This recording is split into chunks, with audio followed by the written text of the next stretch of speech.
पाकिस्तान ने दो सिविलाइजेशंस को बचा लिया अपने सीज फायर की डिप्लोमेसी के थ्रू। एक ईरानियन और एक वेस्टर्न सिविलाइजेशन, दोनों को बचा लिया है। भारत तो अब voice of the global south रहा या ना रहा, वो तो मैं ग्लोबल साउथ के ऊपर छोड़ देता हूँ, लेकिन Pakistan is becoming the voice of peace, ऐसा लग रहा है कि this is a big victory for Pakistan. तो आप एक कह सकते हैं कि ये लास्ट बॉल पे छक्का मारा है इन्होंने मैच का, कि ना सिर्फ सीज फायर करा दिया, खुद अपने आप को एक बहुत ही बड़े सिक्योरिटी डिलेमा से बचा लिया है। जो अरागची ने जो पाकिस्तान के बारे में जो किया था ट्वीट अंग्रेजी में, उसके एंड में वो फारसी में उन्होंने पाकिस्तान जिंदाबाद लिखा था। और यहाँ तक कि ट्रंप ने भी अपने ट्वीट की शुरुआत में शहबाज शरीफ और असीम मुनीर को के अनुरोध को स्वीकार करते हुए ये लिखा है। और देखिए आप, ऑलरेडी 20% से तेल की कीमत गिर गई है, 112 से 94 हो गया। और देखिए इनके पीछे तो दो बाप दादा बैठे हैं चाइना और Russia. Are they going to be happy with this? तो पहले पाकिस्तान के प्राइम मिनिस्टर ने एक ट्वीट किया और रिक्वेस्ट की कि साहब सीज फायर किया जाए। उसके बाद डोनाल्ड ट्रंप साहब ने अपने प्लेटफॉर्म पे लिखा, पाकिस्तान के लिए एक बड़ी उपलब्धि हो गई। पहले तो सब लोग मजाक उड़ा रहे थे कि बेगानी शादी में अब्दुल्ला दीवाना बेकार में कूदे फिर रहे हैं, इनसे कुछ होगा नहीं। लेकिन एक बड़ा युद्ध विराम तो उसने करवा दिया और इस्लामाबाद को बातचीत का सेंटर भी करवा दिया। दोस्तों, मध्य पूर्व और पूरी दुनिया के लिए बड़ी राहत की खबर आई है कि अमेरिका, इजराइल और ईरान 2 हफ्तों के लिए युद्ध विराम के लिए सहमत हो गए हैं। ट्रंप की डेडलाइन खत्म होने के केवल 2 घंटे पहले ये सहमति बन पाई। युद्ध विराम में पाकिस्तान ने महत्वपूर्ण भूमिका निभाई है। ट्रंप ने अपने ट्वीट में इसका उल्लेख भी किया है। आगे की बातचीत भी इस्लामाबाद में होगी, जो कि पाकिस्तान की एक कूटनीतिक उपलब्धि माना जा सकता है। युद्ध विराम की प्रमुख शर्तों में यह है कि तीनों देश पूरी तरह से हमले 2 हफ्तों के लिए रोक देंगे। इसके अलावा ईरान होर्मुज से अपनी निगरानी में तेल की आवाजाही होने देगा। युद्ध विराम की घोषणा से अंतरराष्ट्रीय बाजार में तेल के दाम गिर गए हैं, $100 के नीचे आ गए हैं। ईरान के लिए एक बड़ी बात यह है कि ट्रंप ने उसके 10 सूत्री प्रस्ताव को वार्ताओं के आधार के रूप में स्वीकार कर लिया है। बड़ी राहत की बात है। सभ्यता की तबाही की धमकी दी थी ट्रंप साहब ने, लेकिन जैसा आपने कहा था, टैको आखिरी समय में पीछे हट गए। क्या कहेंगे आप? पहले तो मैं एक बात बता दूं कि ये जो धमकी उन्होंने दी थी सभ्यता भ्रष्ट करने की, डिस्ट्रॉय सिविलाइजेशन, शायद उनको इस बात का ख्याल नहीं था कि अगर वो वाकई में वो कदम उठाते तो उनके वार का निशान एक नहीं 2 सिविलाइजेशंस होते। जो दूसरा सिविलाइजेशन होता वो वेस्टर्न सिविलाइजेशन होता। ऐसी हरकत के बाद, यानी बेसिकली धमकी तो न्यूक्लियर वेपन्स की थी ना, वो छुपाई हुई कि हम न्यूक्लियर वेपन्स का इस्तेमाल करेंगे, और अगर वो कर लेते तो this would be the end of the West, क्योंकि ना तो यूरोप ना कुछ और कोई कुछ कर सकता था। तो एक तरह से आप कह सकते हैं कि पाकिस्तान ने 2 सिविलाइजेशंस को बचा लिया अपने सीज फायर की डिप्लोमेसी के थ्रू। एक ईरानियन और एक वेस्टर्न सिविलाइजेशन, दोनों को बचा लिया है। तो इसके एक साइड प्लॉट है जिस पे हम बाद में बात करेंगे कि भारत तो अब voice of the global south रहा या ना रहा, वो तो मैं ग्लोबल साउथ के ऊपर छोड़ देता हूँ, लेकिन Pakistan is becoming the voice of peace, ऐसा लग रहा है, स्पेशली अगर ये इस्लामाबाद अकॉर्ड होता है वगैरह। पर 2-3 चीज़ें बहुत इम्पोर्टेंट है मुकेश जी। एक चीज़ ये है कि डोनाल्ड ट्रंप ने एक्नॉलेज कर लिया है कि जो उनका मकसद था रिजीम चेंज का, वो उन्होंने अबैंडन कर दिया है, क्योंकि जिस रिजीम को वो बदलना चाहते थे उसी रिजीम से वो नेगोशिएट कर रहे हैं। और दूसरी चीज़ ये है कि जो फाइनल टॉक्स होंगे वो इसी रिजीम से होंगे, और जो अग्रीमेंट होगा इसी रिजीम का। तो डोनाल्ड ट्रंप जिस रिजीम को खत्म करने निकले थे, वो रिजीम अब इनका पार्टनर इन पीस बन गया है। अब ये तो ईरान और यूएस की पार्टनरशिप है which will maintain the peace in the deal. मुझे हैरत नहीं होगी अगर 2-3 हफ्ते के बाद डोनाल्ड ट्रंप ये अनाउंस करते कि हाँ, मैं और ईरान मिलकर टोल कलेक्ट करेंगे हॉर्मुज का। टोल कलेक्ट करेंगे और दोनों को नोबेल पुरस्कार भी मिलेगा। जी हाँ, जी हाँ। Oh, that is also a good thing. मैं I didn't think of that. हो सकता है कि इस सीज फायर के लिए नोबेल पुरस्कार दोनों को मिल जाए। But what is also interesting is कि ये बात जो शुरू में हम कहते थे, अगर मुझे वो फोन करके पूछते तो मैं कहता देखिए आपके जो पॉलिटिकल गोल्स है वो जंग से फुलफिल नहीं होंगे, the war will not achieve your goals. अब ये बात इतनी तबाही मचाने के बाद ही हैज एक्नॉलेज कि the war is not fulfilling the goals. ठीक है, अब आगे बढ़ रहे हैं। ना सिर्फ इन्होंने मतलब वो गोल्स ही छोड़ दिया, जो ईरान की आज़ादी, ईरान की पब्लिक की इनको फिक्र थी, they have forgotten all of it. अब ये रिजीम को कुछ ना कुछ फाइनेंशियल बेनिफिट होगा, देखना आप at the end of this whole deal. तो एक स्टेप वो हो गया है। तो मुझे लगता है कि इसमें ईरान के लिए एक विक्ट्री ये भी है कि जो 10 पॉइंट ईरान ने भेजे, that has become the starting point of negotiation, ना कि जो 15 पॉइंट डोनाल्ड ट्रंप। तो मुझे लगता है कि डोनाल्ड ट्रंप ने 2 कंसेशंस किए। एक कि हम अटैक रोक देंगे, क्योंकि वो कह सकते थे हम अटैक भी करते रहेंगे, आप बात करते रहिए, right. But so one concession वो है कि हम आपका सिविलाइजेशन डिस्ट्रॉय नहीं करेंगे। दूसरा कंसेशन ये है कि ठीक है, हम आपके प्रपोजल के बेसिस पे, यानी जो ईरान का मैक्सिमलिस्ट पोजीशन है उसके दायरे में ही the net end result is going to come. ये बहुत बड़ी बात है ईरान के लिए, राइट। और एक पॉइंट ये भी है कि इजराइल को भी इसमें शामिल किया गया है। जी हाँ।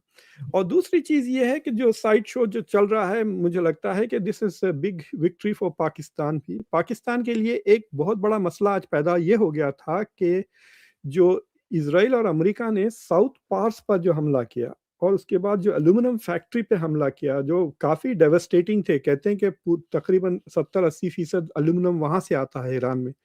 तो उसके जवाबी कार्रवाई में ईरान ने सऊदी अरेबिया के बहुत बड़े पेट्रोकेमिकल प्लांट पर हमला किया, जिससे काफी नुकसान जरूर हुआ होगा सऊदी अरेबिया का। अगर उससे बिगड़ कर एमबीएस अगर ईरान पे जंग कर देते, सोचिए आप, तो देन पाकिस्तान वुड हैव को भी साथ देना पड़ता। न्यूट्रलिटी खत्म करके उसको जंग ज्वाइन कर, वो बहुत बड़ा डिलेमा हो जाता था पाकिस्तान को। Then it would be aligned with Israel. ये सिचुएशन हो जाता जिससे डोमेस्टिक रेडिकलाइजेशन बहुत बढ़ जाता और पाकिस्तान की जितनी भी डिप्लोमेटिक गेम्स हुई थी अभी तक वो पूरी खत्म हो जाती थी। तो आप एक कह सकते हैं कि ये लास्ट बॉल पे छक्का मारा है इन्होंने मैच का, कि ना सिर्फ सीज फायर करा दिया, खुद अपने आप को एक बहुत ही बड़े सिक्योरिटी डिलेमा से बचा लिया है, because now it doesn't have to choose. अब ईरान भी उनसे खुश है और सऊदी अरेबिया भी उससे खुश है। आपने देखा होगा इससे पहले शायद 1 दिन या 1.5 दिन, या वक्त कंटिन्यूम हो गया है कि जो अरागची ने जो पाकिस्तान के बारे में जो किया था ट्वीट अंग्रेजी में, उसके एंड में वो फारसी में उन्होंने पाकिस्तान जिंदाबाद लिखा था। ये अरागची ने लिखा था। तो it was an interesting thing कि वहां से जरा मुझे यकीन लगने लगा कि ओके कि ईरान को एक क्रेडिबल नेगोशिएटर, मीडिएटर मिल गया है, and I think that should have been a signal to us. और यहाँ तक कि ट्रंप ने भी अपने ट्वीट की शुरुआत में शहबाज शरीफ और असीम मुनीर को के अनुरोध को स्वीकार करते हुए ये लिखा है। इनफैक्ट दोनों के जो रेस्पॉन्सेस है, उनका पहला काम इनको शुक्रिया अदा किया। हाँ, शुक्रिया अदा किया। तो मैं थोड़ी देर सोच रहा था कि लाइक पाकिस्तान के पास कुछ लेवरेज है नहीं to demand this from both of them.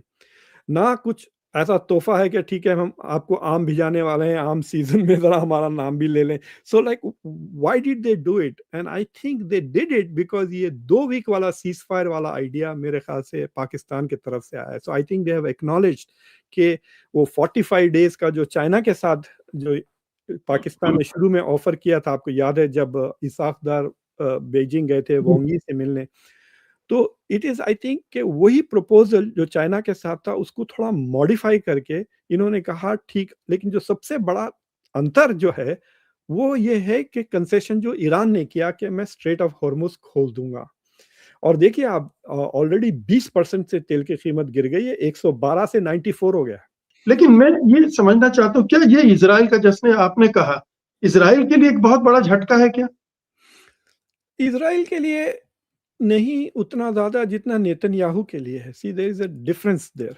Netanyahu अभी भी उनकी माफ़ी नहीं हुई, उनके खिलाफ अभी भी केसेस चल रहे हैं और उनकी जो गोल था कि रेजिम निकल जाए। देखिए, Trump is taking an off ramp. जहाँ तक इज़राइल का सवाल है, वो ही is not finished the job. But I have a feeling कि Donald Trump is going to take an off ramp और अब मेरे ख्याल से वो नेतन्याहू को कहेंगे कि भाई तुम्हारा अब जाएँ आप, आपका मैंने जो करना है कर दिया, अब मुझे अपने डोमेस्टिक इश्यूज़ पर फ़ोकस करें, मुझे ग्रीनलैंड की बात करना है, यूक्रेन है, नेटो है और बेचारे मार्को रूबियो को क्यूबा में वही गलती करना है जो यहाँ ईरान में की है। So they are going to move to other topics मुझे लगता है। युद्ध विराम टिकेगा क्या इजराइल हाँ, की नीयत और उसके अतीत को देखते हुए? और फिर जैसा आपने कहा कि ट्रंप की मंडली में ही ऐसे लोग हैं जो इसे जी। टिकने ना देंगे। तो एक Israel will be looking for any excuse to hit Iran because उसको तो जंग चाहिए। और देखिए इज़राइल इज़ कंप्लीटली अनरिलायबल। अब देखिए अब गाज़ा में सीज़फायर सपोज्ड टू बी कुछ नहीं हुआ। What has happened? फेज़ 2 का तो कुछ भी आगे ही नहीं बढ़ा। Donald Trump has lost interest and attention भी चला गया। Nobody is pushing the thing. तो वी आर फर्स्ट फेज़ भी अचीव नहीं हुआ ऑफ सीज़फायर क्योंकि अभी भी वायलेंस चल रहा है और वेस्ट बैंक में और बढ़ गया है वायलेंस। तो अगर बिकॉज़ द यूएस इतना ज़्यादा इन्वॉल्व था इस जंग में मुझे लगता है कि नेतन्याहू कोई बड़ी चीज़ करने से पीछे हटेंगे क्योंकि उनको पता है कि हमास तो कुछ नहीं कर सकता गाज़ा में, लेकिन ईरान फ़ौरन दुबई पे एक रॉकेट मार सकता है। Which will again bring America in. वे सारे फ़ोन कॉल शुरू हो जाएँगे अमेरिका को कि भाई क्योंकि आपने देखा कि Qatar is thinking of removing American bases और वैसे भी रिमूव क्या वो ऑलरेडी तबाह हो गया है पूरी तरह से।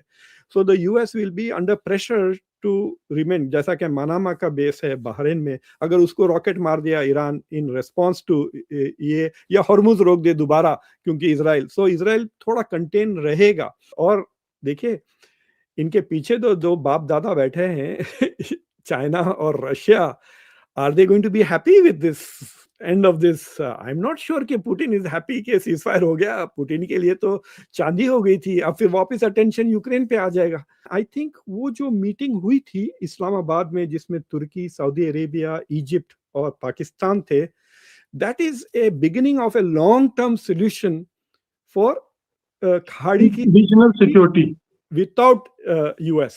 देखिए इस वक्त तो सबसे प्रॉब्लमेटिक पोजीशन तो दुबई की है। दुबई देखिए यूएई इज 7 डिफरेंट कंट्रीज, पता है ना आपको? UAE is not one country. Dubai is a separate country from Abu Dhabi जिसके पैसों पे दुबई चलता था और Dubai was a substitute for Iran. Iran के सैंक्शंस की वजह से दुबई पैसे बनाया, अब वो टूरिज्म वगैरह से पैसे बनते हैं। वो सारा का सारा भरम टूट गया है ना। सो उसका फ्यूचर कैसा बनेगा? It's so they have security से हट कर they have economic challenges which they have to face. बिल्कुल। मेरा आखिरी सवाल है, इस युद्ध विराम को लेकर आप कितने आशावादी हैं? आपको क्या लग रहा है कि ये सचमुच में टिकेगा? इस्लामाबाद में जो वार्ताएँ होनी हैं, वो एक मुकम्मल हो पाएँगी, कुछ किसी मुकाम तक पहुँच पाएँगी? जब हम कॉन्फ्लिक्ट रेजोल्यूशन की थ्योरीज वगैरह पढ़ाते हैं उसमें एक कॉन्सेप्ट है स्पॉइलर का कि एक तो वो रहता जो गारंटर है, जो नेगोशिएटर है, मीडिएटर है, वो पाकिस्तान रोल पर।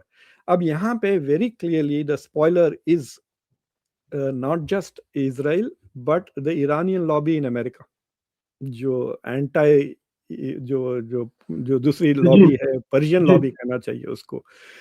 उनका उतना इन्फ्लुएंस नहीं है बट वो इजरायली लॉबी के साथ मिलकर वो बहुत गंद में मचा रहे हैं और मचा सकते हैं यहाँ पर। तो they are going to play the spoilers. और अगर डोनाल्ड ट्रंप ने उनको सख्ती से उनके खिलाफ कोई स्टेप ना ले या वार्निंग ना दें कि अगर आप if you continue to spoil this ceasefire मेरे लिए then there will be consequences. अगर वो मैसेज नहीं जाती इसराइल को और उसकी लॉबी को यहाँ पर अमेरिका में, देन द चांसेस आर कि वो कोई ऐसा ही हरकत करेंगे जिससे ये सीज फायर ख़त्म हो सकता है।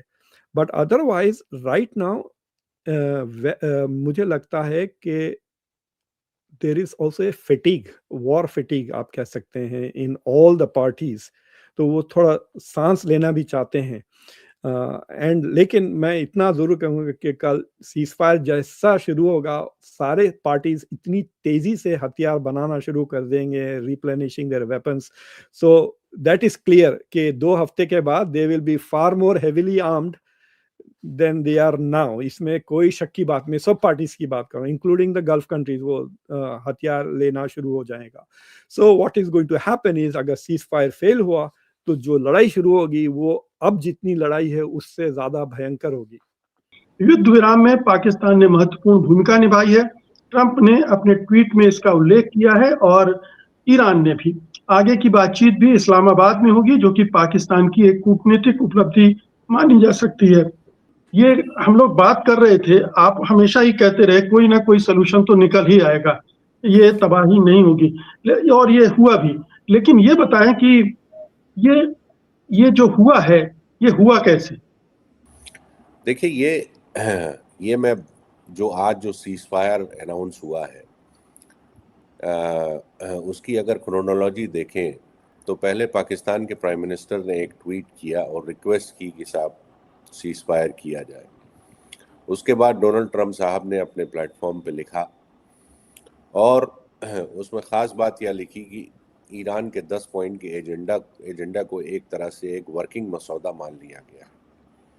यानी जो उनका जो 15 पॉइंट का जो मसौदा जो उन्होंने पेश किया था वो अब सीन से हट चुका है। उसके बाद अब्बास अरक्ची का ट्वीट आता है जिसमें उन्होंने इस्लामिक रिपब्लिक का अपना स्टेटमेंट उन्होंने उस पर पोस्ट किया और सीज फायर को एक्सेप्ट किया। जो मैंने कहा था कि ट्रंप को एक एग्जिट चाहिए था, वो मिल गया। ईरान को जो चाहिए था वो मिल गया, मतलब युद्ध विराम के लिए। अभी तो बहुत कुछ होना बाकी है, इस्लामाबाद में बातचीत होगी और ये पाकिस्तान के लिए एक बड़ी उपलब्धि हो गई। पहले तो सब लोग मजाक उड़ा रहे थे कि बेगानी शादी में अब्दुल्ला दीवाना बेकार में कूदे फिर रहे हैं, इनसे कुछ होगा नहीं। लेकिन एक बड़ा युद्ध विराम तो उसने करवा दिया और इस्लामाबाद को बातचीत का सेंटर भी करवा दिया। देखिए, हम प्रोफेशनली तो जियोपॉलिटिक्स का एक्सपर्ट नहीं है, लेकिन कहीं ना कहीं हमको लगता है कि पाकिस्तान का, इससे तो पाकिस्तान का कद बढ़ा ही है, लेकिन पाकिस्तान का जो रोल रहा है कहीं ना कहीं पाकिस्तान के माध्यम से कुछ हद तक हो सकता है चाइना का भी कुछ मैसेजिंग हो रहा होगा। और अगर इसमें पाकिस्तान को एक रोल मिल रहा है और आने वाले दिनों में, क्योंकि ये चीज तो अभी सुलझने वाला नहीं है, अगर आज के डेट पर अगर पाकिस्तान अपने आप को सेंटर स्टेज में डाल दिया ये पूरा मीडिएशन एक्सरसाइज को आने वाले दिनों में जो अरब के राष्ट्रों के साथ ईरान के जो समझौता कुछ होना मांगेगा, जैसे प्रोटोकॉल की जिक्र किया 5वां पॉइंट में, तो परसों तरसों कुछ रिपोर्ट ऐसे भी आया है कि ऐसा प्रोटोकॉल हो सकता है, एक जॉइंट प्रोटोकॉल भी बन जाए जीसीसी कंट्रीज और ईरान का,